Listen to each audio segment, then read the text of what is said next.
you can be architecturally ambitious and be sustainable at the same time, that it doesn't have to be a case of either or, that those two things can be true, and in fact that the best buildings, the most innovative and unexpected ones, are the ones where those two things go hand in hand.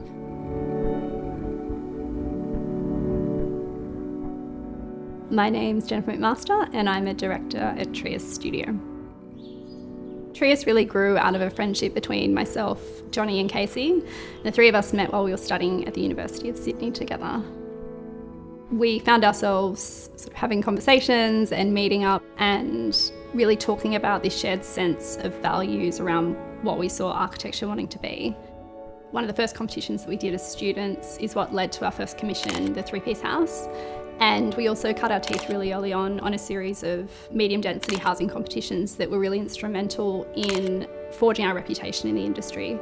And they were so valuable because they were a chance to really showcase our values, to test ideas, and to speculate and imagine how we could see buildings contributing to a better future. I think our agenda was always to be progressive but quiet, and to sort of quietly provoke change in the places where we were working. And we've always seen it as a long game, as something that requires really steady, slow, incremental steps towards a larger vision and agenda. Fundamentally, we wanted to challenge the idea that a home has to be large to be livable. I think in Australia we've got such a strong and prevalent design culture. We have some of the largest homes in the world, and there's almost this lack of imagination how we can live well and live simply. And so we drew a lot of inspiration from these eras of design and different design cultures where you can live with less, where you can sort of pursue ideas of sufficiency and enough rather than more and more and more. And that, of course, dovetails so beautifully into sustainability and this idea that we can live lightly in place, and that can be this inroad into kind of a more connected and more inviting and inspiring way to live.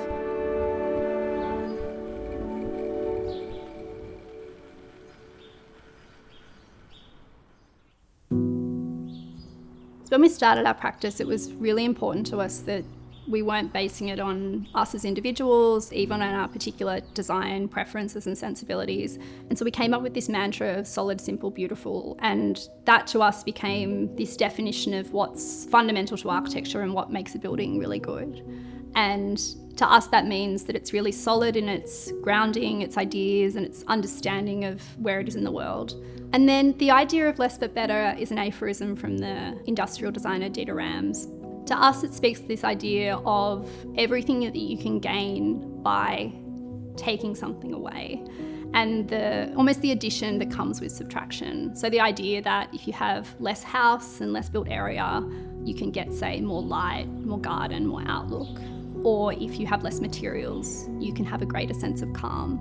So a project like Hidden Garden House, it's a tiny 45 square metre terrace in the heart of Sydney. It allows our clients to live in this really careful, intentional and calm way in the bustling metropolis of Sydney.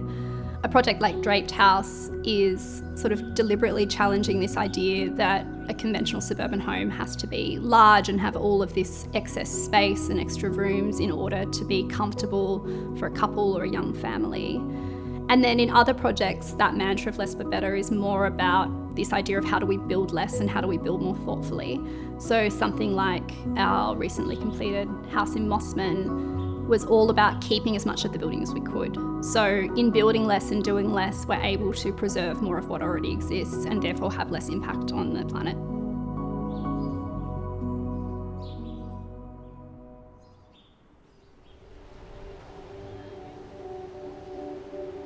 So I'm a big believer that we're practicing from a time and place, and that right now the most pressing and vital issues in our industry are around housing and climate. There was a real moment of inflection in 2019 that completely changed my perspective as an architect. A lot of research came out in the industry, things like the LEDI Climate Emergency Design Guide, the World Green Building Council's Bringing Embodied Carbon Upfront report.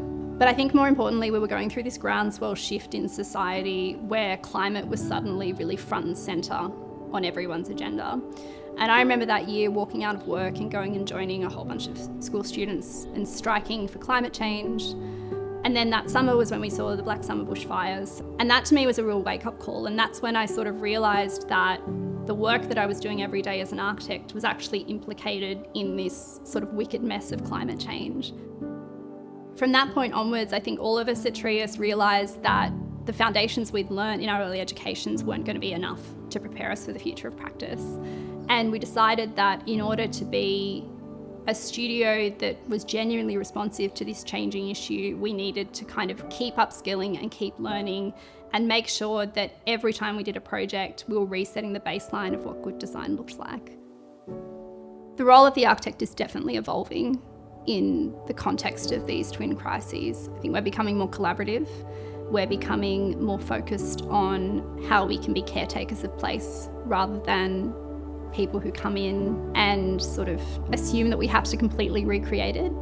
We're becoming more adaptable, we're becoming more resourceful, and I think that we're starting to see a shift away from a focus on buildings being about beauty and aesthetics and being more about performance and comfort and these values that are really fundamental to something being functional and livable and having longevity and endurance beyond the kind of singular moment of a trend.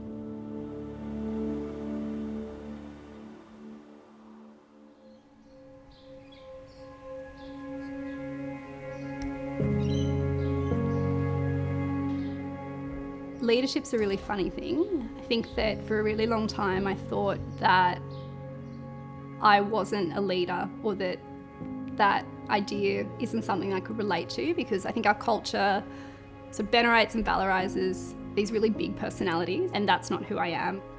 I feel like what I've learned ultimately is that leadership isn't actually about you. So it's not about, how many awards you win or how often you're published. I think it's more about the idea that the work that you do, the person that you are, the impacts you have, whether it's through what you build or teaching or conversation with other people, that if you can inspire and empower and enable other people, then they're able to flourish and shine. This is a moment in time where we have the opportunity to really shape the future trajectory of the profession. And so to me, this prize is a chance to talk about the things that I've learned through my career, to pay it forward to the people that have been so generous with me in mentoring and helping me become the architect and the person that I am.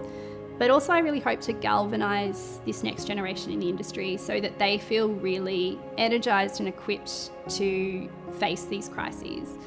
I think it's really easy to feel like these challenges are a weight upon us and that they're something that is going to negate our ability to do good work.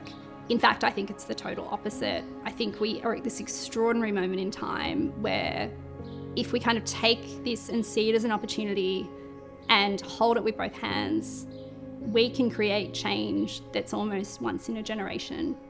It's through having that mindset of seeing this as an opportunity and approaching it with optimism and with a spirit of kind of energy and wanting to get in and get your hands dirty that I think we're able to really use this as a moment in time that we can look back on and be proud of.